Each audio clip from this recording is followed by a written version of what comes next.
Seguimos en Séptimo Piso y ya le damos la bienvenida a Tadeo Castiglioni, periodista experto en relaciones internacionales. ¿Cómo estás, Tadeo?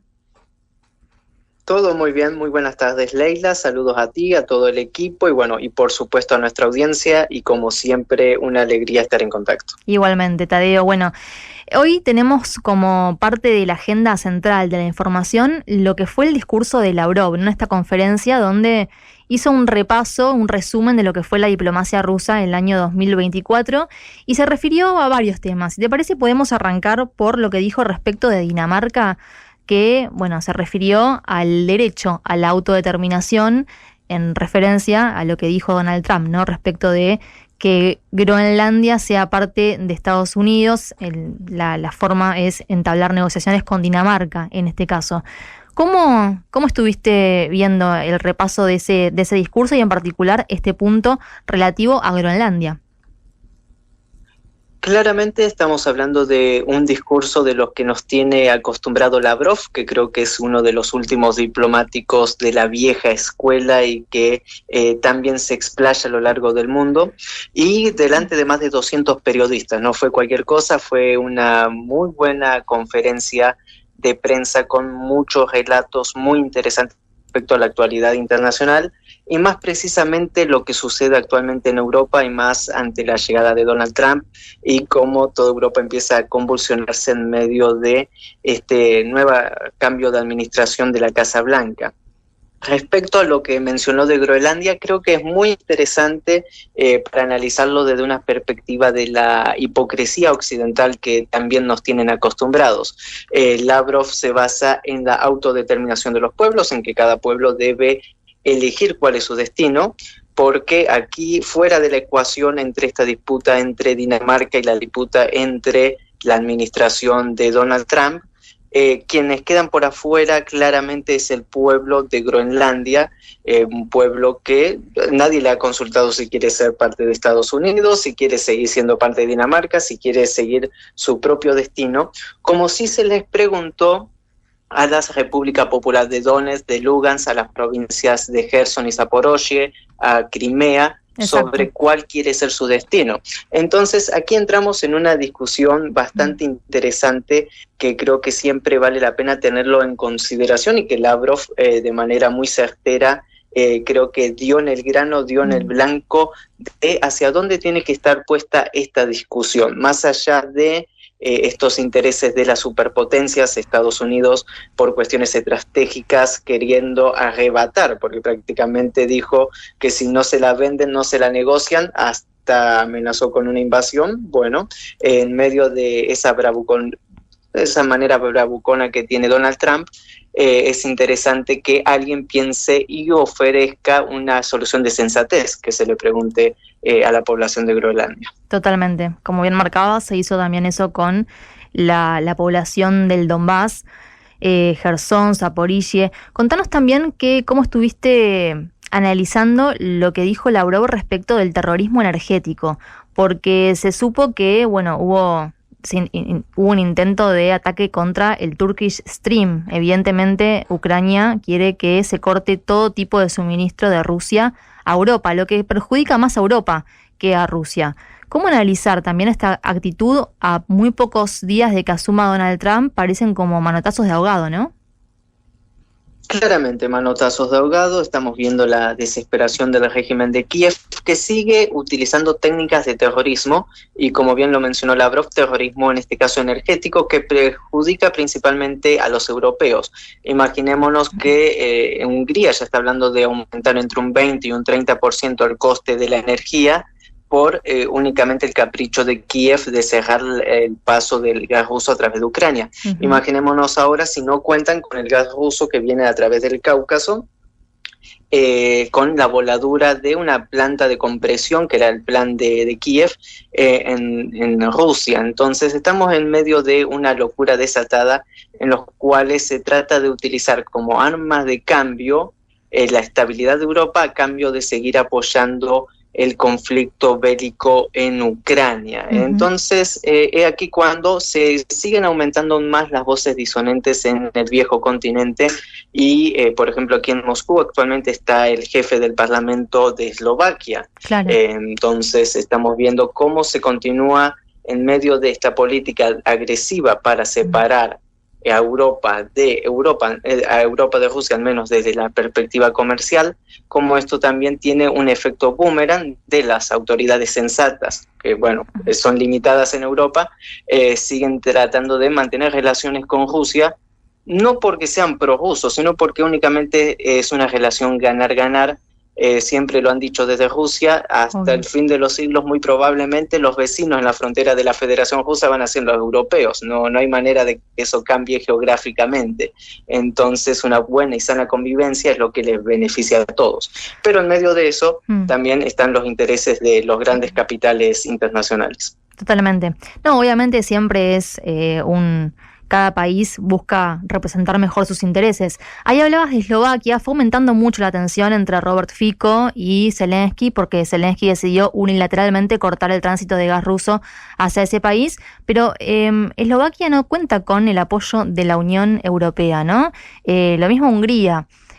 Por otra parte, te quería comentar por la candidata de Alternativa para Alemania, Weidel, que hace poco tuvo, un vivo hizo con Elon Musk y quedó en el centro de las polémicas, pero ella dijo que está dispuesta a renegociar el Nord Stream, que lo que busca es, que se impulse nuevamente, porque claro, en su momento el Nord Stream contribuyó al crecimiento de la industria alemana, que hoy se encuentra en una situación trágica, porque sabemos que Alemania está con un crecimiento negativo, es decir, un decrecimiento en recesión, en parte porque dejó de tener la energía barata que antes tenía desde Rusia. ¿Cómo entender todo esto?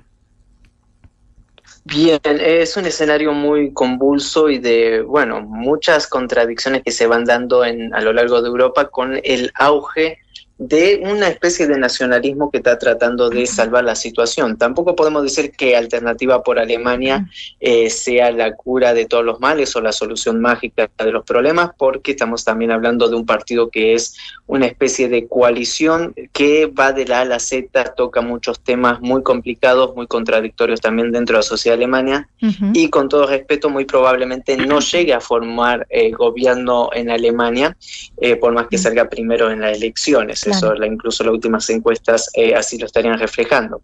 Pero es interesante porque es la sensatez, es lo que mantuvo anteriormente Angela Merkel, pero más que Angela Merkel, Schröder, que estuvo antes en la dirección en la Cancillería de Alemania, fue uno de los principales impulsores de estas relaciones ganar-ganar con la Federación Rusa, que se basan en energía barata. Mientras la energía barata de Moscú llegue a Berlín, el gran campo industrial de Alemania se puede desarrollar de manera potencial. Eso lo podemos ver incluso en cualquier tabla de gráfico. Mientras más se aumentaban los caudales y las redes comerciales de infraestructura energética entre Rusia y Alemania, más aumentaba la capacidad industrial alemana y, lógicamente, al recortarse esto de muchas maneras, ya sea por los paquetes de sanciones, ya sea por el sabotaje del Nord Stream y con todas las políticas contradictorias de Alemania, eso afecta. Y eso también se ve repercutido en la población de lisa y llana, en el pueblo en común,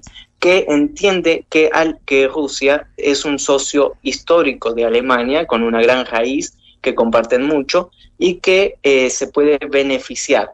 Dentro de la campaña que propone Weidel, esta es precisamente esto, la reconstrucción de los lazos energéticos con la Federación Rusa, lo cual es estratégico, pero los cuales también hay que tener en consideración que muchos de estos aspectos, más allá de que esporádicamente puedan llegar al poder, no se den porque la política europea va para otro lado y gira hacia otro sentido.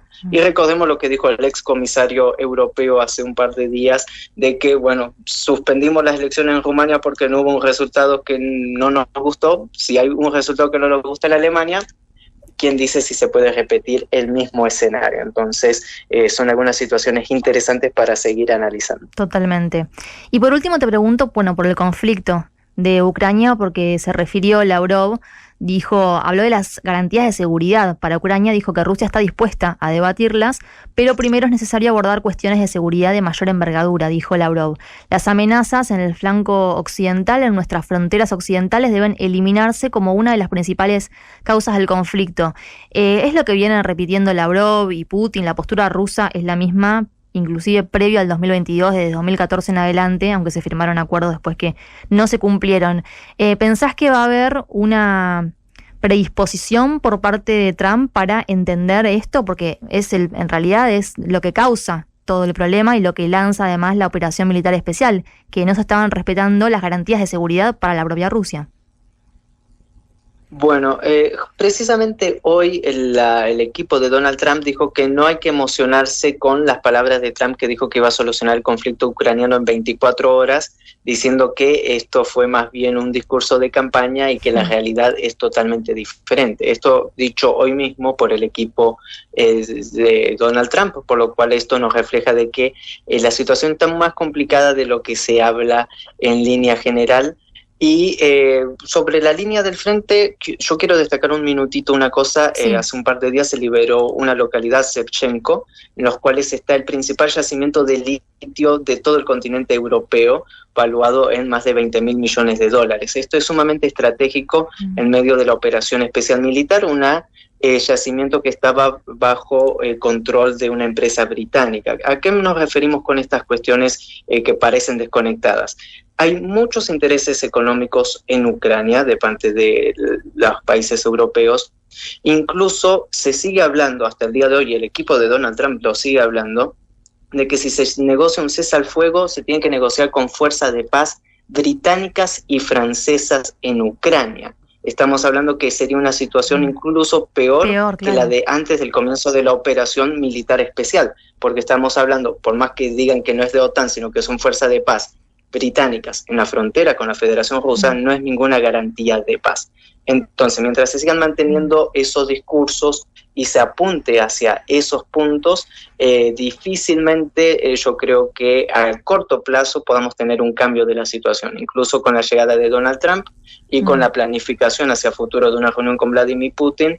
Un cese al fuego no lo estoy vislumbrando, al menos para los próximos 3 meses, en los cuales generalmente son 3 meses en los cuales cuando uno llega a la presidencia logra estabilizar la situación interna. Bien. Y que hay mucho por estabilizar la situación interna en Estados Unidos.